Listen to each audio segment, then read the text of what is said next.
좋아하는 사람들과 시간을 보내도 즐겁지 않으신가요? 뭘 먹어도 맛있다는 느낌이 들지는 않나요? 하루 종일 마음이 무겁고 쉰다고 쉬어도 쉬는 것 같지 않는 이 기분. 이런 부정적인 감정을 그냥 밤새도록 쇼츠나 인스타 릴스만 보는 걸로 풀고 있는 상황이죠. 제가 딱 겪었던 경험인데요. 게으름일까, 무기력일까, 번아웃일까? 내 상태가 어떤지 알면 해결이라도 할 수 있을 것 같은데, 이런 고민 다들 한 번씩 하신 적 있으시죠? 하버드대 정신과 전문의, 심리학 교수 등의 연구 결과를 바탕으로 내가 지금 어떤 상태인지 체크하는 방법과 무기력, 번아웃을 잘 이겨내는 방법을 딱 4가지 알려드리겠습니다. 지금 마음이 지친 여러분, 조금만 힘내서 이 영상만 끝까지 시청해 주셨으면 좋겠습니다. 지금 영상을 시청하시는 여러분과 비슷한 사례를 하나 소개해 드릴게요. 잠이 계속 오는 거죠. 자도 개운하지가 않고, 출근해서 퇴근 후 집에 올 때까지 마음이 하루 종일 무거워요. 뭘 먹어도 맛있지가 않아요. 좋아하는 사람들이랑 있어도 즐겁지가 않아요. 제가 이 사람들을 진짜 좋아하긴 하는 건지 의심이 들어요. 깊은 물속에 가라앉는 느낌이 들어요. 저희 수강생 현숙님의 고민이었어요. 저도 같은 경험을 해봐서 얼마나 마음이 힘든지 짐작이 되었는데요. 우리의 상태가 어떤지 명확하게 알아야 해결할 수 있겠죠. 먼저 게으름과 무기력을 구분지어 볼게요. 미국의 비영리 학술 의료센터인 메이오 클리닉에서 무기력을 진단하는 질문입니다. 지금 이 영상을 시청하시는 분들도 잠깐 멈춤을 하고 스스로에게 물어보면서 체크해보면 좋을 것 같아요.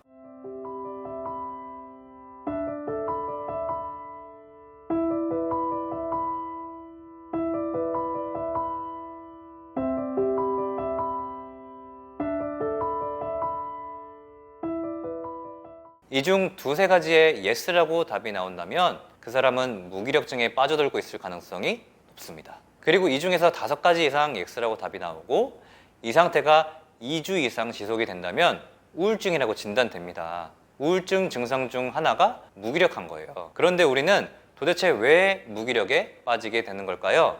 무기력이 무기력해지도록의 저자 고려대학교 정신학과 한창수 교수님이 말씀해 주셨어요. 우리의 뇌는 1층, 2층, 3층으로 나뉜다고 해요. 1층 뇌는 먹고 자고 싸는 기본 욕구를 조절하고요. 2층은 감정의 뇌예요.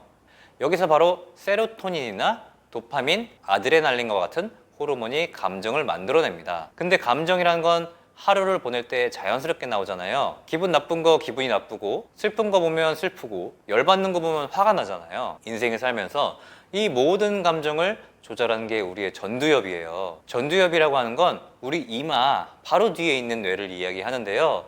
스트레스를 너무 오래 받으면 이 전두엽의 기능이 떨어져 무기력에 빠진다고 해요. 그래서 그 전두엽의 기능을 강화하기 위해서 약을 먹기도 하고 운동을 하기도 하고 명상을 하기도 하는 겁니다. 무기력으로 힘들어했던 다른 수강생 영숙님의 사례도 들려드릴게요. 이분은 고2 학생이었는데요.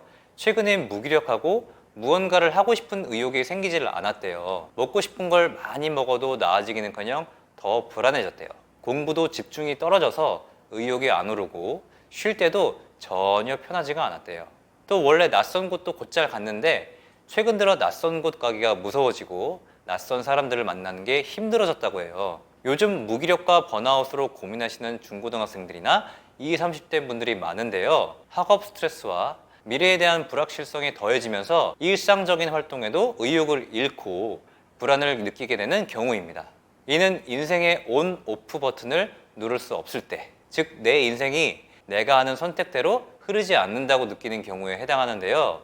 수능이라는 건 긴 호흡에 공부를 하는 고등학생 2학년이나 3학년 학생들이나 무료한 사회생활로 쳇바퀴 도는 삶을 살고 있는 직장인들, 이분들은 당장의 뚜렷한 결과나 성취를 이뤄낼 수 없기에 굉장히 무기력해지기 쉬워요. 바로 학습된 무기력에 빠질 수 있는데요. 이럴 때일수록 당장 성과를 확인할 수 있는 작은 목표를 세워보는 것이 중요해요. 첫 번째, 작은 목표를 세워보는 것. 인간은 성취감을 느꼈을 때 의욕이 다시 살아나는 법인데요. 아주 작은 목표를 세우고 하루에 딱 이거 하나만 한다, 이렇게 생각을 해보는 거예요. 매일 일어나서 이불 개기, 계단으로 걸어 올라가기, 책상 앞 치우기, 이런 바로 눈에 보이는 작은 목표들부터 실천해 보는 것이 필요합니다. 여기서 더 중요한 점은 내가 이걸 꾸준히 하고 있다는 마음을 심어주기 위해서 달력에 동그라미 표시를 하는 거예요. 어떤 업무를 마치고 거기에 완료 표시를 하면 우리의 두뇌는 도파민을 생성하는데요. 이 도파민이 성취감을 불러일으키고 이 목표를 매일 꾸준히 할 수 있도록 도와줍니다. 선순환의 서클을 생성하는 거죠. 두 번째는 주변에 믿을 수 있는 가족이나 친구를 찾아서 감정을 공유하는 대화를 나누는 것입니다. 혼자서 모든 것을 이겨내야 하는 것은 아닙니다. 누군가에게 내 고민을 털어놓는다고 해결이 될까? 이렇게 생각이 드실 수도 있어요. 하지만 때로는 가볍게 나눈 아주 작은 대화가 내 마음에 큰 차이를 만들어낼 수 있어요. 실제로 정신건강 관점에서 봤을 때 친구나 지인과의 감정적인 대화, 즉 고민 상담을 하는 게 스트레스 감소에 분명 효과가 있다고 합니다. 스트레스를 해소하는 방법은 여러 가지가 있지만 효과 좋은 방법의 하나로 꼽히는 것이 대화입니다. 스트레스로 인해 긴장했던 뇌는 수다를 떠는 과정에서 뇌가 이완되며 휴식을 취한다고 합니다. 부정적인 감정이지만 말로 표현하면 감정이 누그러지는 것이죠. 일과 관련된 대화와 달리 정서적으로 친밀감을 더하는 수다는 대화 중에서도 개인의 정서적 공감에 집중하게 됩니다. 비즈니스적인 대화가 일정한 주제나 목적성이 분명한 데 반면 수다는 이것저것 떠오르는 대로 현재 느끼는 감정을 가감없이 표현하게 되는데요. 이처럼 감정을 솔직하게 표현하며 마음에 쌓인 응어리가 풀어지고 함께 감정을 공유하여 스트레스가 풀리는 거죠. 그리고 혹시 내가 무기력의 시간이 길어진다면 우울증으로 심화되기 전까지 스스로를 너무 방치하지 말고 상담을 받아보시는 걸 추천드립니다. 상담사 선생님의 지지하에 함께 삶을 뛰어보는 느낌을 받아보시는 것도 좋은 시도가 되리라 믿습니다. 추가로 아까 달력에 동그라미 표시하는 솔루션이 있잖아요. 제가 습관을 만들려고 직접 개발을 했습니다. 필요하신 분들은 습관의 힘이라는 앱을 다운로드 받으셔서 습관 형성에 활용해 보시면 좋을 것 같습니다. 네, 지금까지 게으름, 무기력, 번아웃에 대해 알아보고 무기력 해결법까지 알아봤는데요.